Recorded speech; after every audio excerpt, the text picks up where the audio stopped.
attempts to sort of, to show the CBC for what it is. I don't like the CBC much. I think we made that perfectly clear in the first segment.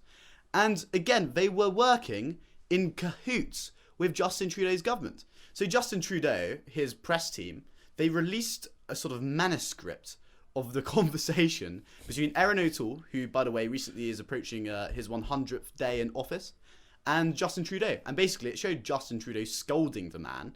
But what they failed to mention is that the conversation never took place.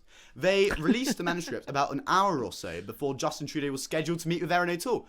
And the CBC just put it up. They didn't ask any questions, despite the fact that I think this is on his official sort of, daily portfolio, whatever it's called. And they published it anyway. And, it's like they're working together to discredit the Conservative movement. I can really see why Conservatives are so cynical about the mainstream media in this country. I mean, you have to be. It's just more and more evidence presented again and again. And also, I think the Conservative spokesperson, who's a lovely, lovely woman called Melanie Paradis, she basically came out and said, hold on a minute. This conversation just didn't take place. I mean, it's something out of, Yes Minister, or the thick of it, isn't it? Yeah.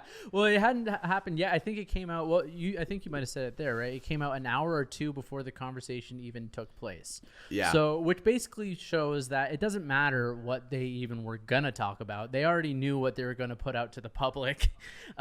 Once the conversation did happen, and the things that they said in the manuscript were that Conservatives were downplaying the deaths of Canadians because of COVID-19 compared to the flu.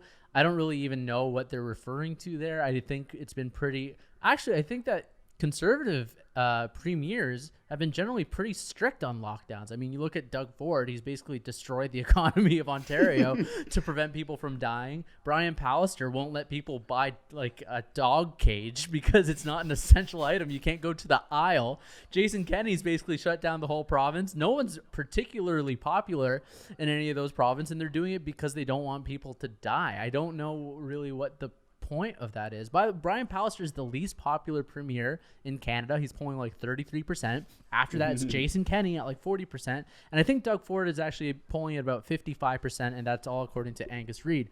But the point is that what the Liberals are even saying here that they put out before the conversation even happened is not true.